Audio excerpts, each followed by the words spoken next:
Arizona embarrassed themselves. That was embarrassing. They didn't even want to show up to play.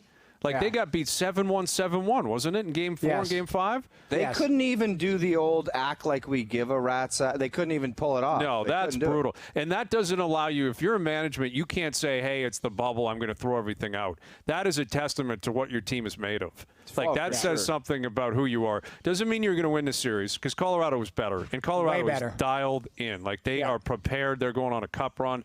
Them and Vegas out west look like the two best teams. Agreed. And Colorado was going to win that series, but make them win 2-1 last night.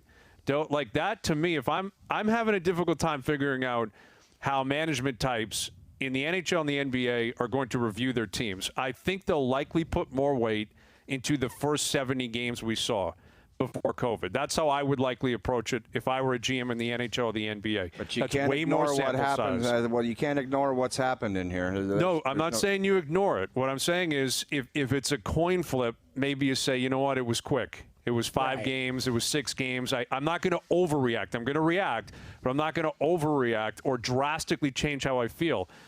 You look at Arizona and the way they beat Nashville, so I guess on that side they might say, hey, we showed up early.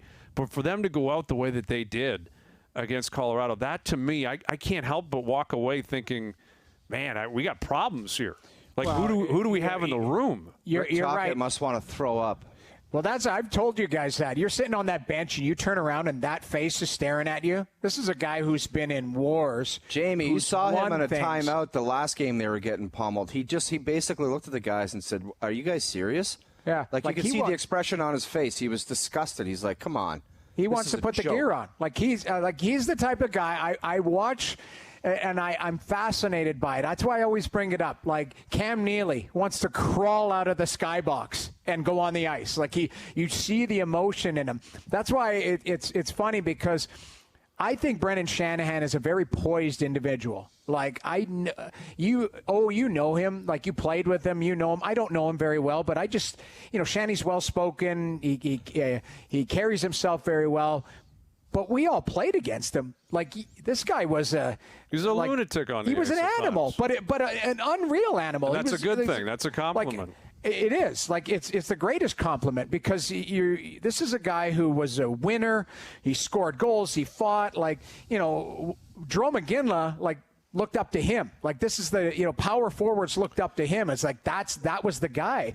And, when I look at executives now that are behind the scenes and on the benches and up in the skyboxes, when they're looking down at the team that they're tied to, a guy like Tocchet last night, that would have been eating him alive, watching a half-ass effort from the team. And again, full credit to Colorado. They are rocking. They are deep. They're as good a team there is right now.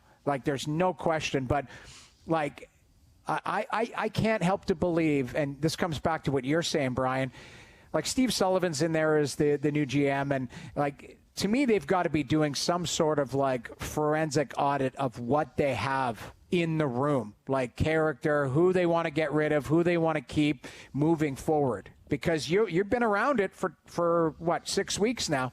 Every day, every minute, and you've seen these guys. You've been up close and personal. You were around these guys like never before in terms of an evaluation process. Right. I think management types in the NHL and in the NBA are seeing sides of their players and their coaching staff too. Right. I mean, let's not forget about the coaches here.